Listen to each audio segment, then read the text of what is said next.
வணக்கம். நான் உங்கள் ஜெயா. இன்றைக்கி இந்த வீடியோவில் முன்ஷி பிரேம்சந்த் எழுதின த செஸ் பிளேயர்ஸ், அதாவது அதோட ஒரிஜினல் டைட்டில் வந்து சத்துரங் கி கில்லாடி. சத்துரங்னா செஸ்ஸு, கில்லாடினா அந்த விளையாட்டை விளையாடுறதுல ரொம்ப கை தேர்ந்தவங்கன்னு அர்த்தம்.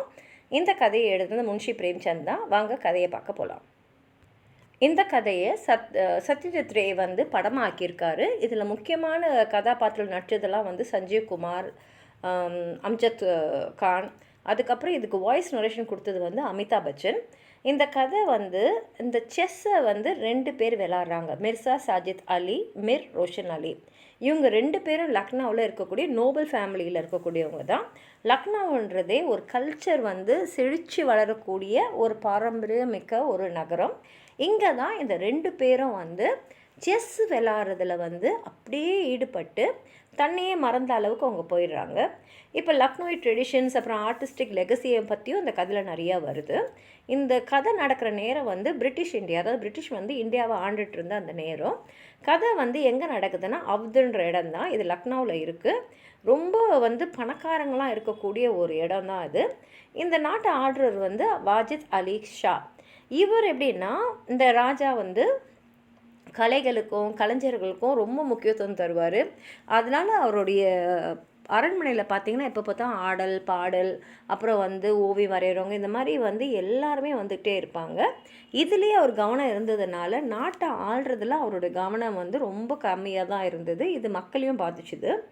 இவர் இப்படி இருந்ததுனால இவர் கூட இருந்த எல்லா மந்திரிகள் மற்றவங்களும் வந்து இவரை மாதிரியே தான் இருந்தாங்க. அதே மாதிரி தான் இந்த 2 செஸ் பிளேயர்ஸும் அவங்களும் வந்து அவங்களுக்கு பிடிச்ச அந்த செஸ்ஸை தான் விளையாடிட்டு இருந்தாங்க. எப்படி நவாப் வந்து அவருக்கு பிடிச்சதை செஞ்சாங்களோ அதே மாதிரி மற்றவங்களும் இருந்தாங்க. அதுலேயும் இந்த 2 பேர் எப்படின்னா காலையில் மத்தியானம் ராத்திரி எல்லா நேரமும் வெறும் செஸ் செஸ் செஸ், இதை தவிர அவங்க மனசில் ஒன்றுமே இல்லை. அதே தான் அவங்க வீட்டில் போயிட்டே இருந்தது. இப்போ வந்து மிர்சாவோட வீடு பார்த்திங்கன்னா எப்போ பார்த்தாலும் இவங்க செஸ் விளையாடிட்டே இருந்ததுனால அவங்களோட மனைவிக்கும் ரொம்ப கோவம் வந்தது. எப்படின்னா அவங்க வந்து கிட்டத்தட்ட செஸ்ஸை வந்து அவங்களுக்கு ஒரு காம்படிஷன் மாதிரியே பார்க்க ஆரம்பிச்சிட்டாங்க. ஏன்னா வந்து அவங்களுடைய கணவர் வந்து எப்போ பார்த்தாலும் செஸ்ஸே விளையாடுறதுனால அப்போ நான் மனைவி எதுக்கு, செஸ்ஸே அவருக்கு போதுமே அப்படின்னு நினைக்கிற அளவுக்கு போயிட்டு அவங்க ஒரு வாட்டி வந்து செஸ் போர்டு எடுத்து தூக்கி போட்டுட்டாங்க. இவங்க 2 பேரும் ஒருத்தருக்கு ஒருத்தர் சண்டை போட்டுக்கிட்டே இருக்கும் போது கூட அவங்களால பொறுக்க முடியல.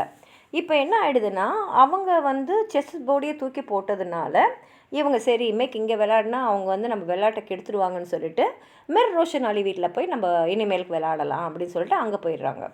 இப்போ அங்கே போனோன்னு முக்கியமான ப்ராப்ளம் என்னென்னா, ஒன்று ரோஷன் அலி வீட்டில் இருக்கக்கூடிய வேலைக்காரங்களுக்கு இவங்க ராத்திரி பகல் எதுவும் பார்க்காம செஸ்ஸே விளையாடிட்டே இருந்ததுனால இவங்க சாப்பிட்றதுக்கு கேட்குறதுக்கு ஏதாவது குடிக்கிறதுக்கு கேட்குறதுக்கு அதெல்லாம் செஞ்சு இவங்களுக்கு பணிவிட செய்யறதுக்கே அங்கே இருந்த வேலையாட்கள் முழு நேரமும், அதாவது ராத்திரி பகல்னு வேலை செய்ய வேண்டியிருந்தது. அது அவங்களுக்கு ரொம்ப கஷ்டமாக இருந்தது.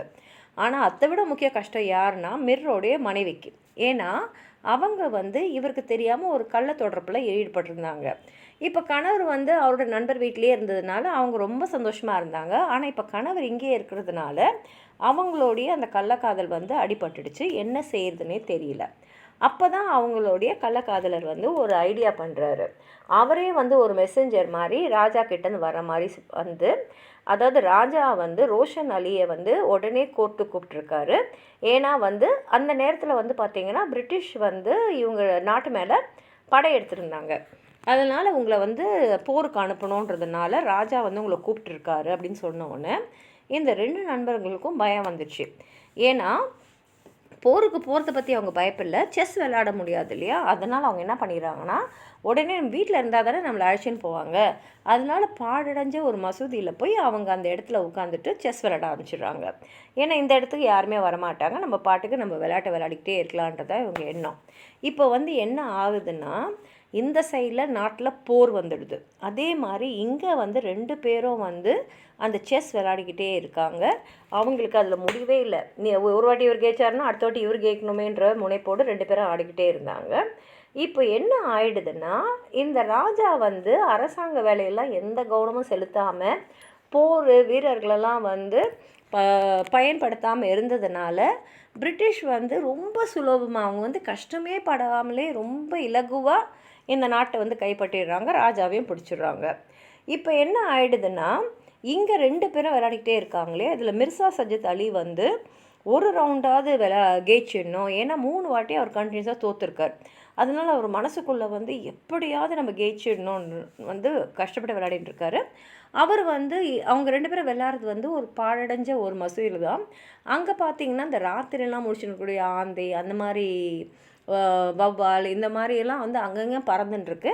அதுங்களோட வந்து இவங்களும் உட்காந்துன்னு இந்த விளையாட்டை விளையாடினே இருக்காங்க. இப்போ இவர் என்னென்னலாம் பண்ணாலும் சரி மிர் ரோஷன் அலி வந்து அருமையாக விளையாடிக்கிட்டே இருந்தார். அது என்ன ஆயிடுச்சுன்னா கொஞ்சம் கொஞ்சமாக வந்து இந்த விளையாட்டை தோக்க 2 பேருக்குள்ளே வந்து வாய் வார்த்தைகள் வளர்ந்துக்கிட்டே இருக்குது. இவர் என்ன சொல்கிறாருன்னா, நீ ஏதோ தப்பாக விளையாடுற, இல்லை எப்படி நீ 3 வாட்டி நீ ஜெயிக்க முடியும் அப்படின்றத, அப்போ நீ ஏதோ ஏமாத்துற அப்படின்ற மாதிரிலாம் வருது. இங்கே வந்து இப்படி வார்த்தைகள் வர வர வர அங்கே இருக்கிற நட்பு விலகி போய் ஒருத்தர் கேவலப்படுத்தி பேசுகிறதுல முனைப்பாக ஈடுபடுறாங்க. அதாவது அவங்கள மாத்திரம் கேவலப்படுத்தாமல் அவங்க முன்னோர்களெல்லாம் வந்து கேவலப்படுத்த அளவுக்கு போயிடுறாங்க. அதுக்கப்புறம் என்ன ஆயிடுச்சுன்னா வார்த்தைகளே பத்தாதுன்னு சொல்லிட்டு அப்படியே கத்தி எடுத்து 2 பேரும் சண்டை ஆரம்பிச்சிடுறாங்க.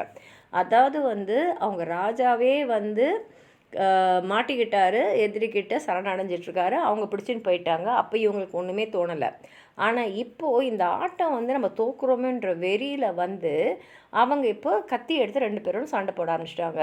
பிரிட்டிஷ் வந்து நம்ம நாட்டை பிடிச்சிட்டாங்களே அப்படின்னும் போது கூட இவங்க எதுவுமே வந்து அதை பற்றி யோசிக்கல. ஆனால் ஒரு ஆர்டிஃபிஷியல் பேட்டில் ஃபீல்டான அந்த செஸ் போர்டில் அவங்களுடைய காயின்ஸ்லாம் தோற்று போகும்போது வெட்டுப்படும் போது இவங்களால தாங்க முடியல. ஒருத்தர் கொலை பண்ணுற ரேஞ்சுக்கு போயிடுறாங்க. உன்னை கொன்னாதான் சரி ஆகுன்ற அளவுக்கு அந்த ஆட்டம் வந்து அவங்களுக்குள்ள அவ்வளோ வெறியாக போயிடுச்சு. இத்தோட அந்த கதை வந்து முடிஞ்சிடுது. இது வந்து ரொம்ப பிரபலமான ஒரு நாவல். அது மாத்திரம் இல்லை, அந்த படமும் வந்து ரொம்ப பிரபலமாக ஆகி நல்லா வந்து வெற்றிகரமாக ஓடின ஒரு படம் தான். உங்களுக்கு எதாவது சொல்ல நினச்சிங்கன்னா கீழே இருக்கிற கமெண்ட் பாக்ஸில் எழுதுங்க. இந்த வீடியோ லைக் பண்ணுங்கள், உங்கள் ஃப்ரெண்ட்ஸோடு ஷேர் பண்ணுங்கள். சப்ஸ்கிரைப் பண்ணாதவங்களாம் ப்ளீஸ் சப்ஸ்கிரைப் பண்ணி சப்போர்ட் பண்ணுங்கள். நன்றி.